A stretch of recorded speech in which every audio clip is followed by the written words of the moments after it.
Mari kita simak bersama-sama dengan penuh tawadhu. Waktu kami persilakan. Allahumma shalli alaihi. Assalamualaikum warahmatullahi wabarakatuh. Waalaikumsalam warahmatullahi wabarakatuh. Bismillah walhamdulillah wassalatu wassalamu ala rasulillah Sayyidina Maulana Muhammad ibn Abdullah wa ala alihi wa sahbihi wa man wala wa la hawla wa la quwata illa billah. Subhanaka la ilma lana illa ma 'allamtana innaka antal alimul hakim. Rabbi shrah li sadri wa yassir li amri wa hlul 'uqdatam min lisani yafqahu qawli, amma ba'd. Alhamdulillah, di malam yang penuh barokah ini kita masih diberi nikmat panjang umur oleh Allah. Kita masih diberi nikmat sehat oleh Allah. Kita masih diberi nikmat ada kesempatan untuk melakukan, untuk memperingati hari kelahiran Nabi besar Muhammad SAW. Karena dengan lahirnya Nabi Muhammad ini, alam ini menjadi rahmat kepada kita semuanya. Kita mendapatkan rahmat ini karena sebab lahirnya Nabi Muhammad SAW. Maka pantas kita kiranya kita ini memperingati hari kelahirannya beliau. Karena apa? Karena sebab Nur Muhammad, alam dunia ini diciptakan oleh Allah. Makanya kita wajib sebagai umat Muhammad untuk kita bergembira.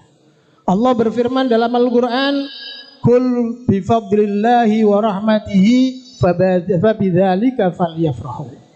Qul, katakan Muhammad, bifadlillahi, sebab fadl Allah, anugerah Allah, wa birahmatihi, dan sebab rahmat Allah, fabidzalika, dengan semuanya itu, falyafrahu, kita semuanya umat makhluk Allah wajib untuk bergembira.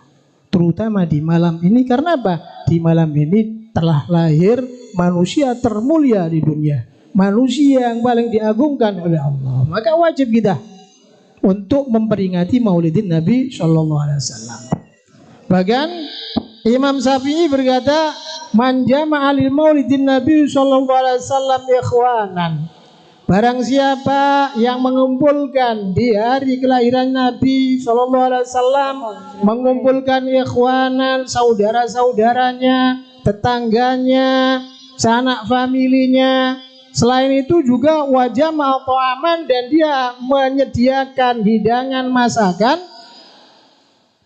wa akhla makanan, dan mengosongkan tempat yang tujuannya tidak ada lain untuk memperingati hari kelahiran Nabi. Terus juga wa amila sholihan, dan dia mengerjakan perbuatan soleh seperti ini dengan cara membaca Sama'ilun Nabi, membaca sejarahnya Nabi. Ya, kita kumpul tidak lain karena untuk memperingati Nabi. Terus juga wa soro sababan li qiraati maulidihi, dan kita semuanya menjadi sebab untuk menjadi terbacanya qiraatun Nabi, Maulid Nabi. Maka bagaimana? Jama'allahu, maka Allah akan mengumpulkan kepada dia yaumal kiamati, di hari kiamat, ma'asyiddiqina, bersama orang-orang yang jujur, wasyuhada'i, kumpul sama orang-orang yang mati syahid, dan juga wasyolihin, nanti kita akan kumpul dengan orang yang soleh. Wa yakunu fi jannatin na'im, di mana tempat mereka itu? Tempatnya tidak ada lain, ada di dalam surganya Allah.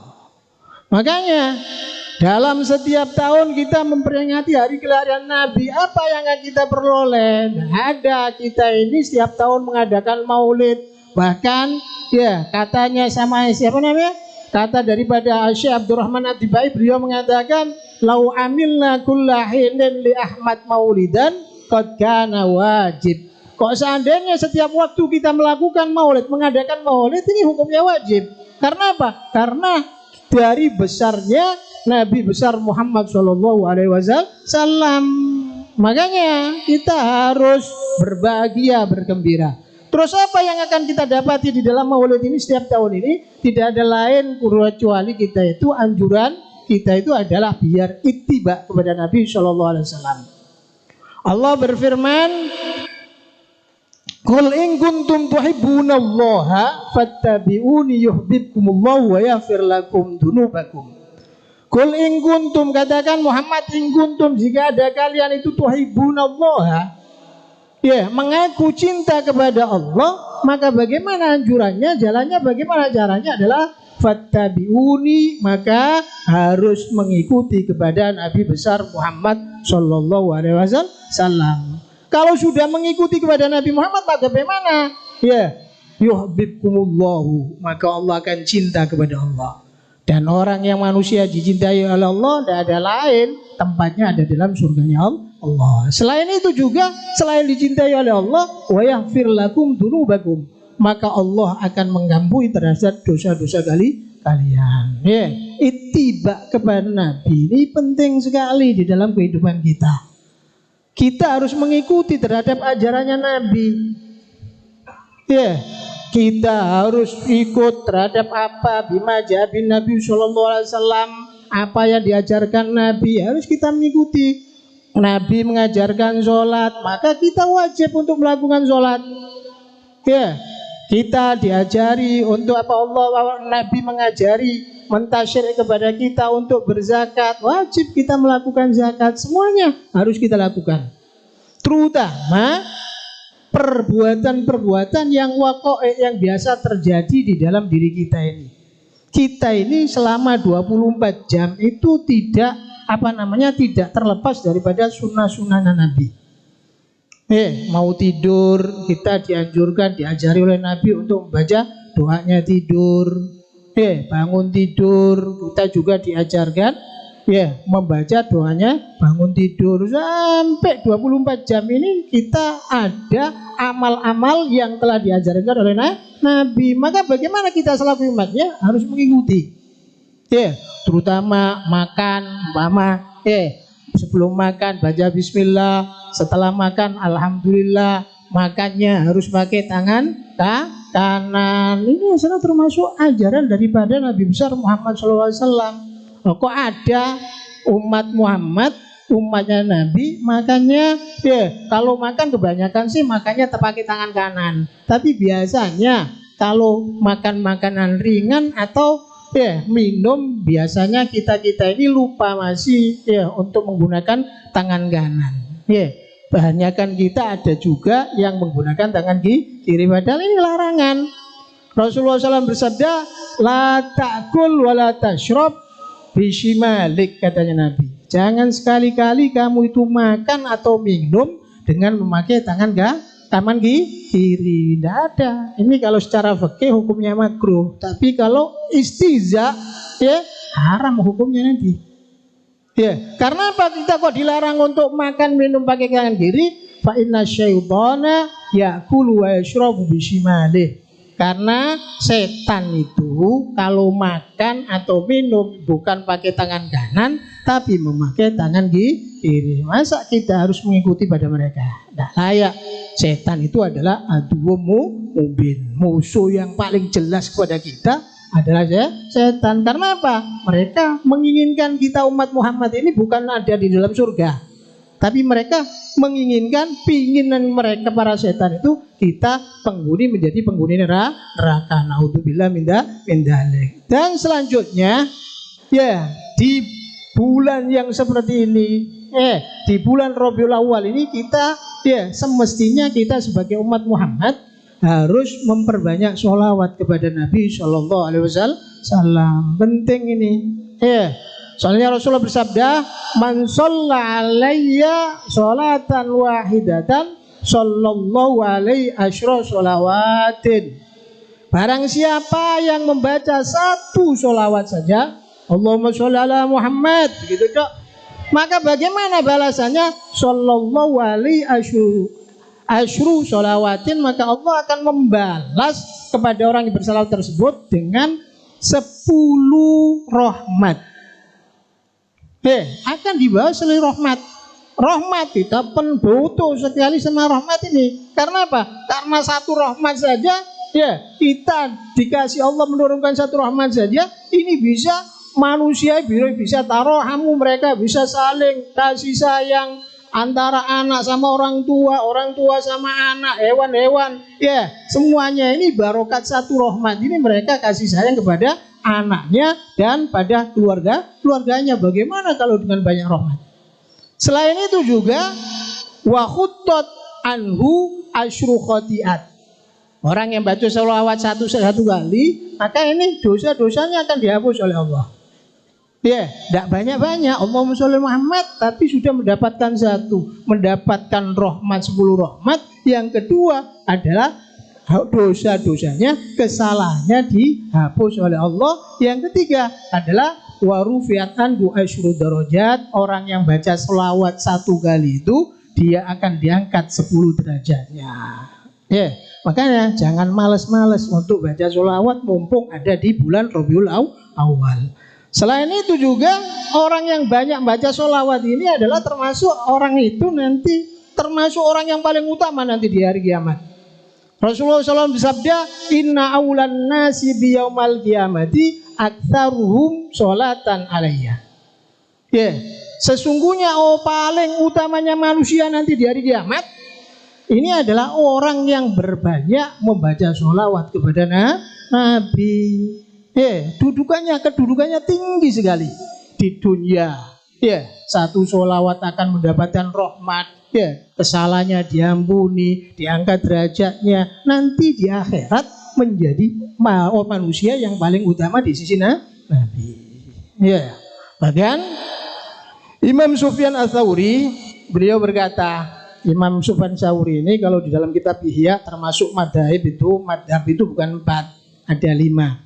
Ya, adalah diantara yang terakhir itu adalah Imam Sufyan Ats-Tsauri. Beliau berkata, bainama ana fit tawaf, kata beliau, ketika aku sedang melakukan tawaf, ra'aitu rajulan la yarfa'u qadaman wa la yaqadu wa la yadha'u qadaman illa wa huwa yusalli 'alan nabi sallallahu alaihi wasallam.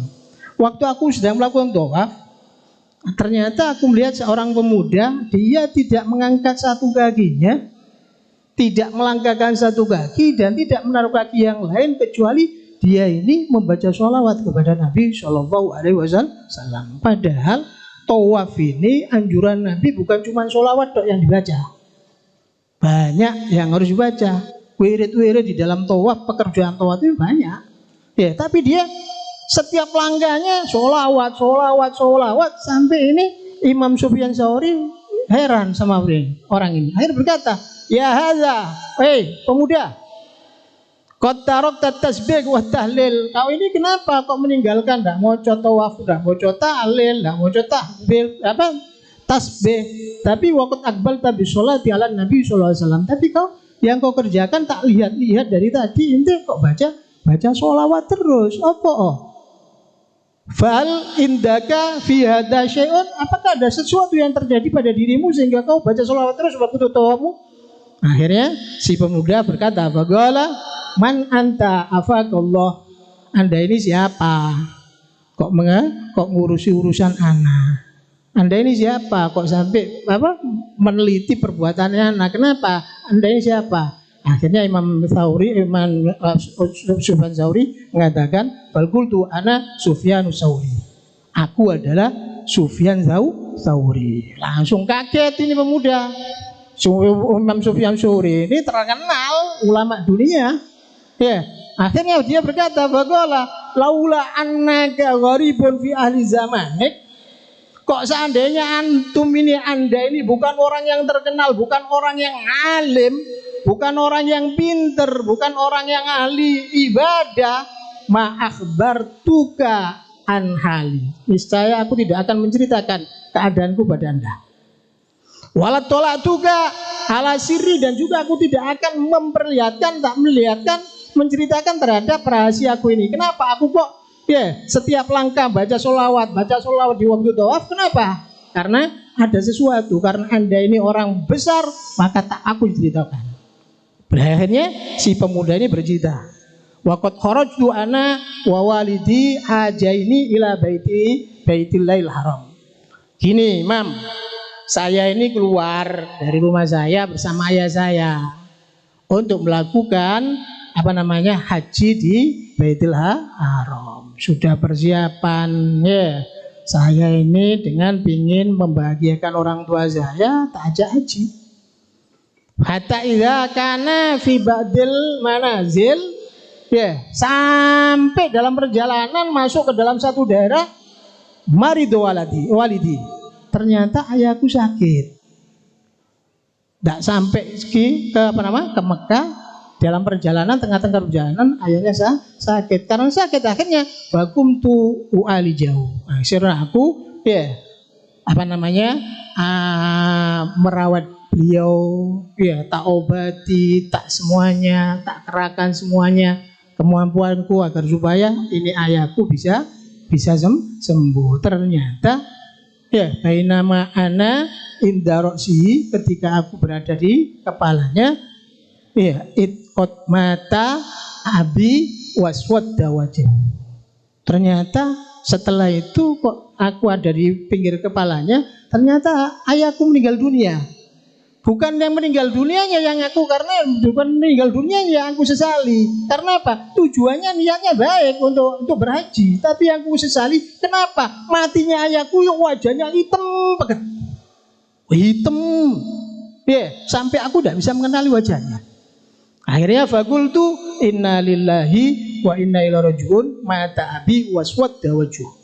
Inna lillahi wa inna ilaihi rajiun, ayahku sekarang sudah meninggal dunia dan wajahnya hitam sampai aku tidak bisa mengenali beliau. Karena hitam, akhirnya bagaimana? Wajadatul izaru ala wajhi, aku tarik sarungnya. Aku tarik untuk menutupi apa? Untuk menutupi wajahnya biar tidak kelihatan orang, malu kita. Malu aku kalau melihat anak ayahku kayak gini. Apa yang telah diperbuat oleh ayahku sampai matinya kayak gini? Akhirnya ditutup, ya, faulabatni ainaya, ya. Terus waktu itu setelah menutup kain kepada wajah ayahku, aku ngantuk sekali sampai aku tertidur. Fanimtu. Tertidur, beliau ini pemuda ini bermimpi faizan ana birojulin. Aku ketemu dengan seorang laki-laki ma'aro ajmala min wajan. Aku selama hidupku tidak pernah melihat orang yang setampan beliau. Wala andofa thauban, dan juga aku selama hidupku tidak pernah melihat seorang yang bajunya bersih seperti beliau. Wala atya barihan, dan aku tidak pernah melihat manusia yang aku kenal yang bau badannya lebih harum daripada beliau. Katanya si pemuda ini dalam mimpinya. Yadha'u qadaman wa yadha'u ukhra, dia melangkah sampai hatta dana min walidi, sampai mendekat kepada ayahku yang sedang meninggal dunia. Ini dalam mimpinya. Akhirnya apa yang diperbuat? Fakasyafat al-izar. Ini manusia yang tampan ini membuka tutup-tutup yang kain yang kututupkan di wajah beliau.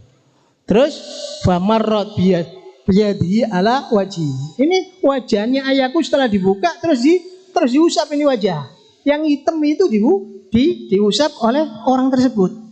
Setelah diusap oleh beliau, ya, langsung fa'ada abyad. Ini wajah yang asalnya hitam, pekat, ya, tidak bisa dikenali, gara-gara cuman diusap saja langsung bisa jadi putih setelah itu.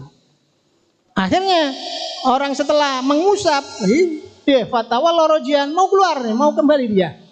Ya, melihat dia mau keluar, mau kembali, akhirnya fatalak tuh bisa udhi. Aku gantung aku gendel itu bajunya, tujuannya agar supaya beliau menjelaskan siapa beliau, siapa gerangan orang ini. Akhirnya aku gandoli, ya, wakultu, ya, man anda ini siapa? Rahimakumullah, semoga Allah merahmatullah, ya, qad mannallahu bika ala walidi fi daril urba. Katanya anak ini, ya, Allah, alhamdulillah, anda ini sebab anda Allah memberikan anugerah kepada ayahku, sehingga ya di dalam perjalanan yang sangat melelahkan ini anda ya yang memberikan anugerah ini, barokah anda, sebab anda ayahku menjadi yang asalnya hitam menjadi putih. Akhirnya bagaimana jawabnya daripada orang tersebut, orang yang tamban itu? Faqala awama ta'rifuni, adakah engkau tidak mengenal aku? katanya.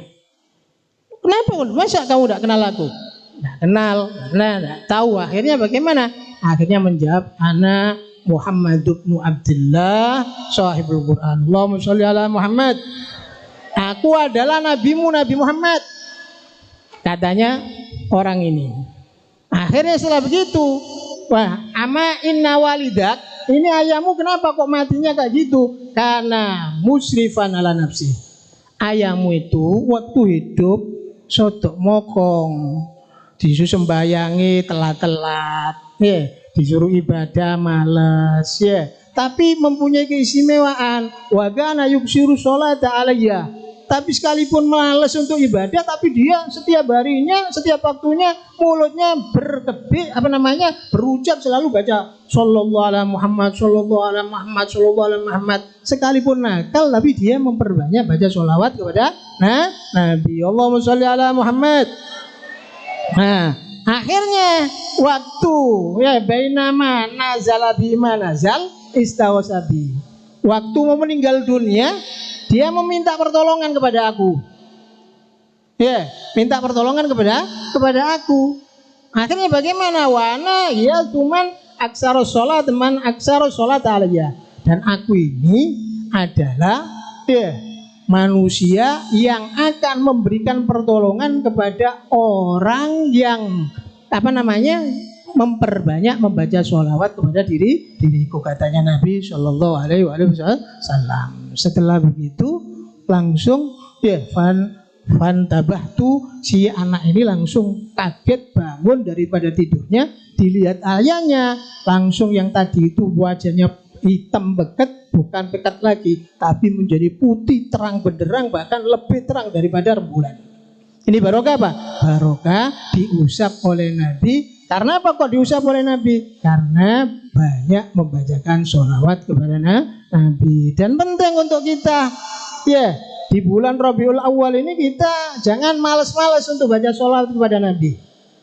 Ulama bersepakat, ajmal ulama para selamat semuanya bersepakat annal a'mala, bahwasanya semua perbuatan ibadah kullah, semuanya ibadah itu ada yang makbulun, ada yang diterima oleh Allah, ada mardudun, ada yang ditolak oleh Allah. Kenapa kalau ditolak makbulnya? Kenapa ditolak diterimanya? Karena satu, mau sesuai dengan syariat, syarat rukunnya dikerjakan semuanya. Terus ikhlas di dalam melakukan. Terus kenapa ada perbuatan ibadah kok ditolak oleh Allah? Ya karena satu tidak memenuhi syarat. Nah itu syarat rukunnya. Ada syarat yang dilakukan, tapi dia mengerjakannya dalam keadaan pamer, ria atau yang lain. Akhirnya itu amal tidak diterima oleh Allah, kecuali satu, illa sholata ala Nabi Sallallahu Alaihi Wasallam. Kecuali amal yang tidak ditolak oleh Allah itu pasti diterima oleh Allah adalah orang yang beramal dengan membaca sholawat kepada Nabi Shallallahu Alaihi Wasallam. Sampean sholawat, baca sholawat dengan tidak berwudu tetap diterima, diberi pahala oleh Allah. Sampean baca sholawat dengan duduk-dudukan umpama juga tetap diterima oleh Allah. Makanya sholawat ini penting. Mungkin kita ini nanti di akhir umur kita akan melakukan seperti apa terjadi pada kita seperti yang dalam cerita itu. Mungkin dengan bacaan sholawat kita ini akan membantu kita untuk menjadikan Rasulullah hadir kepada kita di dalam waktu akan meninggal dunia. Maka perbanyaklah baca sholawat kepada Nabi. Hargai hari kelahirannya Nabi. Ikuti ittiba, perbanyak untuk mengikuti sunnah-sunnahnya Nabi. Karena apa? Karena orang yang mengikuti sunnah Nabi ini nanti akan dicintai oleh Nabi. Rasulullah bersabda, man ahya sunnati faqad ahabbani. Barang siapa yang menghidupkan sunnah-sunnahku, katanya Nabi, faqad ahabbani, berarti orang ini cinta, benar-benar cinta kepadaku. Terus kalau sudah cinta kepada Nabi, di mana tempatnya? Kana ma'i fil jannah. Tempatnya nanti ada dalam surganya Allah. Semoga di dalam pertemuan ini, di dalam kita memperingati Maulid Nabi ini akan turun rahmatnya Allah kepada kita semuanya. Akan kita semuanya diampuni dosa kita nanti semuanya, dan semuanya orang-orang yang menginfakkan, yang mengeluarkan harta bendanya untuk memperingati Nabi, memperingati hari Maulidnya Nabi ini, semoga mereka ditambahi, ya, diganti dengan yang banyak, yang halal, sehingga bisa menjadi sanggup ibadah nanti kepada Allah Subhanahu wa taala. Demikian, wabillahi taufiq wal hidayah wa ridwanillah. Wassalamualaikum warahmatullahi wabarakatuh.